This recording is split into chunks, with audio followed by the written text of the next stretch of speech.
Wade from 247 Sports. Hey, Coach, the defensive line performance on Friday night, I mean, it's been building throughout the season. Did you guys see that in practice? And then specifically, Kayvon, what did you see from him? Yeah, I mean, obviously, continued growth over the course of this year has been the goal. And just really in the last couple weeks, refocus of our mindset, how we operate, our why that controls the how, and all that good stuff is obviously showed on game day. A couple good weeks of practice in terms of our intent and our attention to detail paid off. And the guys played tremendous. The front played tremendous. The secondary played tremendous. They worked together. Did a great job of disguising in the pre-snap, adjusting windows, whether it be high, whether it be low, on the spot windows, and it gave the front an opportunity to get there, and they did a tremendous job. A.J. Jacobson from Rivals.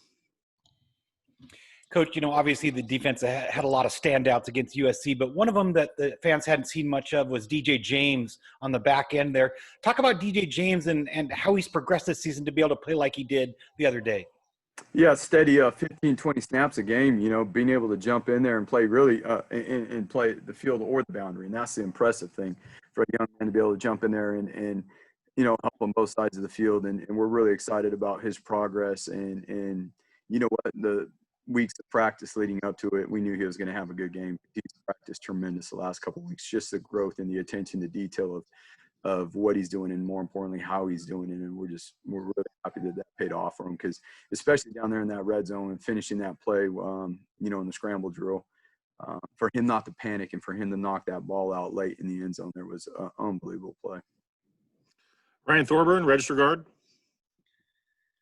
Andy, on Jamal's second interception, did you kind of move on to the next play, or did you think maybe there was a shot there initially, and just kind of touch on his progress throughout the year, replacing Javon and everything? Yeah. Well, Ryan, I guarantee you I moved on to the next play, because that was a very, very tight window there, right? So I was getting ready to move on to the next and just keep going. And, you take those when you get those. And his progress has been tremendous. And obviously you see what he's been able to do on the field and his growth. And trust me, there's plenty of things that he would tell you he needs to keep getting better at. But again, for this young man and how he's approached the last couple of weeks and the chip on his shoulder, after our last time we got to play, the chip on his shoulder has been tremendous in a good way in terms of getting back to our blueprint and doing things a certain way. And you know what they say, I mean, what you do in the dark comes out in the light, and that's what he's been doing behind the scenes has really come to show in a great way, and we just got to keep growing. Matt Preem, 247 Sports. In a year, in a year without spring football and the weird offseason, how important are these 2 weeks now that you're going to get to continue to practice? And you mentioned how you had 2 weeks of good practice leading up to the championship game. Just the importance now of 2 extra weeks now of more development. Yeah, there's no question. And we got a lot of room to grow. I mean, we've learned a lot, obviously, over the course of this season. The road's been a little bit different traveled through the course of this year. Obviously, we were fortunate enough to obtain the same result as last year. In doing so, here in the next couple of weeks, we intend to fully grow forward and continue to build on the things we have in the last couple of weeks. We're excited about the opportunity we have, and we're obviously excited to be able to have the time, to continue to grow. James Crapia, the Oregonian. Andy, other than a couple of slips by Demo and Kale, you guys kept the top on the entire night, and the longest play other than those two, I think, may have been about 15, 16 yards. How satisfying was that, given that receiver core that you guys, like I say, other than 2 slips by your corners, they didn't get a long pass? No question, James. The guys on the perimeter did an unbelievable job against a really good wide receiver core. The corners did an exceptional job. And obviously for Demo to start the game off the way he did and give us that momentum early on in the game with that interception was unbelievable. And to see Demo play that way, and, our biggest deal for Demo is how strong we're going to finish here, and his, making sure that we have the right mindset to finish strong. And he went out there and he did that. And obviously Kel played a tremendous game. I mean, he battled. He certainly battled, and we already talked about, what DJ was able to do, and obviously the whole secondary going up against that wide receiver core. And, it's a full it's a whole defensive effort. You know, the front's got to help the coverage, and the coverage got to help the front, and that's really where we put it all together. Julian Minenson, KZI. Andy, early thoughts on Iowa State, in particular, Hall, the running back. I mean, what are the challenges that he presents to you guys? Well, obviously, they have one of the best rushing attacks, and they're pretty balanced as well. They can throw the ball very well. You know, as we start to study this group, you know, you see, number one, the physicality, the discipline of which they play with, the mentality of which they play with. They've got tight ends that can play in the core, obviously, and then do a nice job playing outside the core on the perimeter, being able to be extremely flexible with their formations and their sets out of their big personnels. You know, obviously it's going to present some challenges as we prepare. Kevin Wade. When you were at Boise State, I know Brock Purdy was a guy they heavily recruited back then. Do you have any memories of that recruitment? I know you're on the defensive side of the ball, and then what have you seen from him in the tape you've watched so far from this year? Yeah, I mean, I was there when we recruited him and all that, and I remember, you know, his trip and all that stuff. And so I've watched from afar, obviously. You know, I've watched from afar through the course of the years, and tremendous player. I mean, tremendous player. Great leader, comes from a family of, you know, with a sports background, and has that competitiveness and the leadership that it takes to be great at the position he plays. And obviously we've got a huge challenge on our hands. Randy Peterson, Des Moines Register. Coach, what would you say you'd have to take away from Brock? Because his running or his scrambling ability or his passing? Well, I mean, that's the challenge anymore these days. All the quarterbacks, you know, everybody's mobile. Everybody can move in and out of the pocket. I think guys like Brock can do it in the pocket and obviously on the move as well. And he's a threat in the run game. Obviously, you gotta handle you know, all 11. You gotta count for him in the run game as well. Did you play in the 2002 game against Iowa State in the Humanitarian Bowl? Yeah. What do you remember about that? It's been a long time. Seneca Wallace, right? Yeah, Seneca Wallace was a quarterback. Yeah, he was. Yeah, I'm sorry. It was really cold that day. Yeah, it's not. Really cold. Let's go to Ryan Thorburn.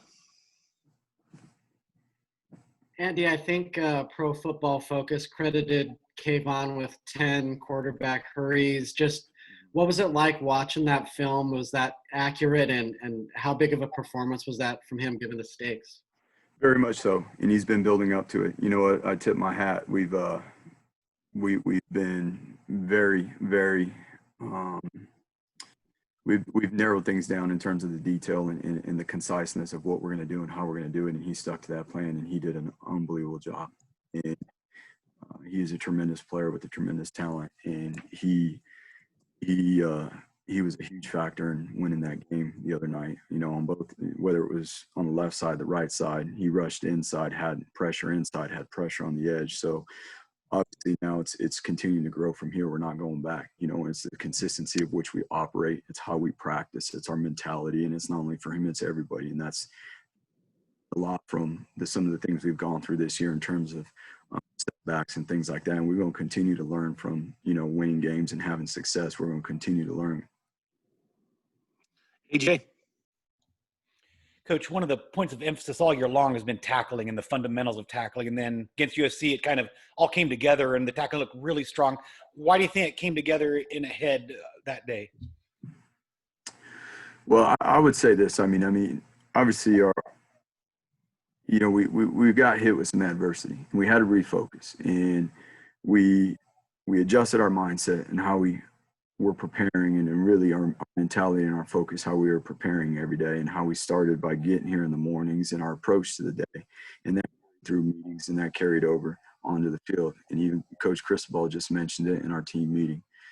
Our tackling circuit this past week on Tuesday, looked different than it has this whole season, and the intent and the purpose of which we were operating in practice was different. And that's our standard, and we got to keep that standard, and we can't go back. And it's got to be about us. You know, obviously every week you play an opponent, but it starts with us and ourselves and how we're approaching our preparation. Warren Williamson, Duck Football News.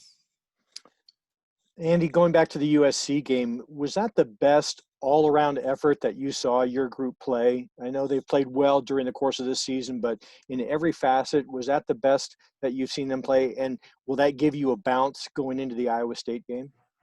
Yeah, I think so. I mean, obviously the coaches did a tremendous job in given the circumstances of the week as well, and the players. You know, the circumstances of the week, we stepped out on the field, you know, to start a practice on Monday against someone we didn't end up playing, and we had to flip gears. And the coaches, you know, starting with Coach Cristobal, did a tremendous job leading the efforts to rearrange what we were doing in the game plan, and the players did an unbelievable job with their mentality and preparing and executing that. And how we practice is how we play, and that's the bottom line in this sport. And a lot of times the X's and O's, yes, this, that, and another, but it's really about this sport's about focus and mentality and how you handle yourself. And we've refocused and improved that, and it shows in practice and it showed in the game.